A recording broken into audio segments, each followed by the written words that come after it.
Bonjour à tous. Dans cette vidéo, nous allons corriger le troisième exercice de l'examen national de sciences de la vie et de la Terre. Cet exercice porte sur l'étude de la transmission de deux caractères héréditaires non liés au sexe chez les bovins. Dans la première question, il faut déterminer le mode de transmission du caractère étudié dans le premier croisement et donner l'interprétation chromosomique de ce croisement. Le premier croisement est réalisé entre deux bovins de race Dexter, caractérisés par des pattes courtes. Les résultats obtenus sont les suivants. 2/3 d'individus présentent le phénotype Dexter, pattes courtes. 1/3 d'individus présentent le phénotype Kerry, pattes normales. Que peut-on déduire de ces résultats? Il s'agit d'un cas de monohybridisme, portant sur la longueur des pattes. Le fait d'obtenir un nouveau phénotype dans la descendance, pattes normales, race Kerry, qui n'est pas présent chez les parents indique que l'allèle responsable de ce phénotype est récessif. On le note petit d. En revanche, l'allèle responsable des pattes courtes, présent chez les parents, est dominant, noté grand D.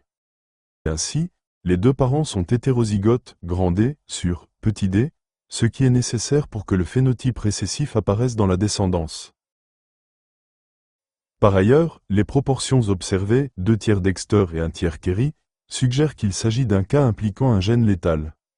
En effet, 1/3 des descendants attendus ne survivent pas. Passant à l'interprétation chromosomique du premier croisement. Ce croisement s'effectue entre deux bovins Dexter. Leurs génotypes sont hétérozygotes, grand D, sur petit d. Ces individus produisent deux types de gamètes en proportions égales, 50% chacun. L'échiquier de croisement donne théoriquement un quart grand D, sur grand D, phénotype pattes courtes, un demi-grand D, sur petit d, phénotype pattes courtes, un quart petit d, sur petit d, phénotype pattes normales. En éliminant les génotypes grand D, sur grand D, il reste 2/3 grand D, sur petit d, pattes courtes, 1/3 petit d, sur petit d, pattes normales. Les résultats théoriques sont donc conformes aux résultats expérimentaux. Dans la deuxième question, il faut déterminer le mode de transmission du caractère étudié dans le deuxième croisement et les génotypes des individus de F1. Le deuxième croisement est réalisé entre des bovins avec cornes et des bovins sans cornes. La génération F1 obtenue est uniforme, tous les individus n'ont pas de cornes. On est donc également dans un cas de monohybridisme, portant cette fois sur la présence ou l'absence des cornes. Le fait que tous les individus de F1 présentent le même phénotype, sans cornes, indique que la loi de l'uniformité, première loi de Mendel, est vérifiée, donc les parents sont de race pure.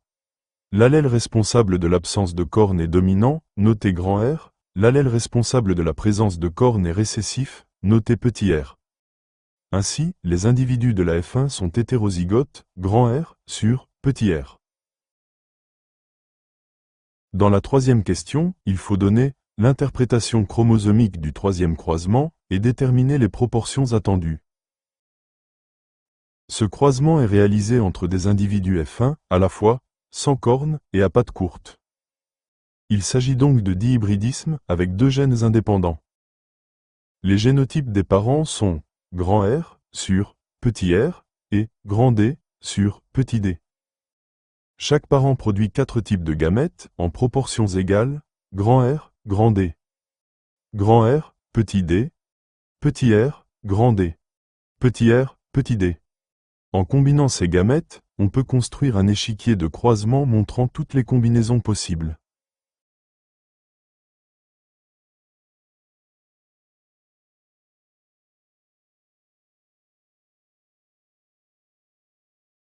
Cependant, comme précédemment, il faut éliminer les individus homozygotes dominants pour le gène D à cause du caractère létal.